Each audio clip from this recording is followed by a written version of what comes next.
રાજ્યમાં માવઠાની આગાહી છે। જો કે આ વચ્ચે દક્ષિણ ભારતના 5 રાજ્યોમાં વરસી રહ્યો છે વરસાદ। તામિલનાડુથી લઈને આંધ્રપ્રદેશ, કેરળથી લઈને કર્ણાટક અને તેલંગાણા સુધી હાલ વરસાદ થઈ રહ્યો છે। અનેક જિલ્લા એવા છે જ્યાં જળબંબાકારની સ્થિતિ જોવા મળે।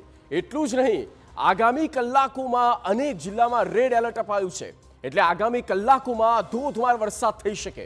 એક તરફ દક્ષિણ ભારતના રાજ્યોમાં વરસાદ સતત થઈ રહ્યો છે અને બીજી તરફ ઉત્તર ભારતના રાજ્યોમાં શિયાળાની શરૂઆત થઈ ગઈ।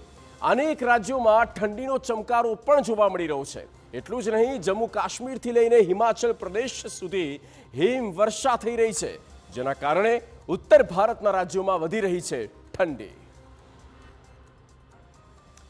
ઓવરઓલ આપણે આ વાત કરી કે કઈ રીતે દેશમાં જ ભિન્ન વાતાવરણ આપણે જોઈ રહ્યા છીએ। ઉત્તર ભારતમાં જ્યાં શરૂઆત હવે ઠંડીની થઈ રહી છે, પણ દક્ષિણ ભારતમાં વરસાદ થઈ રહ્યો છે અને હજી આને ડીપલી સમજીએ કઈ રીતે અત્યારે હાલ ભારતમાં એક સાથે બે અલગ અલગ વાતાવરણ ઊભા થયા છે। તો મુશળધાર વરસાદ જ્યાં આપવામાં આવ્યો છે એ તમામ રાજ્ય પહેલાં મેં આપને બતાવી દઈએ। જુઓ, દક્ષિણ ભારતનો જે નીચેનો આખો વિસ્તાર છે તે રેડ એલર્ટ આપવામાં આવ્યું છે, એટલે કે આ લાલ રંગથી ઢંકાયેલો છે। તેમાં કયા કયા રાજ્ય છે? તો કેરળ છે, ત્યારબાદ કર્ણાટક, તામિલનાડુ, આંધ્રપ્રદેશ અને આ તેલંગાણા જે છૂટો પડ્યો આંધ્રમાંથી। એટલે કે આ 5 રાજ્યો છે જ્યાં મુશળધાર વરસાદનું એલર્ટ આપવામાં આવ્યું છે।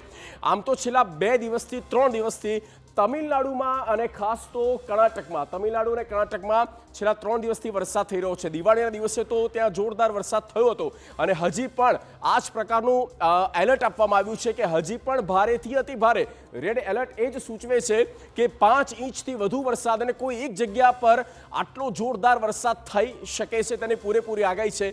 તો આ કુદરતનો પ્રહાર છે અને આ જ કુદરતનો પ્રહાર કઈ રીતે શીત લહેર બતાવે છે, કઈ રીતે કમોસમી વરસાદ બતાવે છે અને હેવી ટુ હેવી રેનફોલ પણ બતાવે છે, આકરી ગરમી બતાવે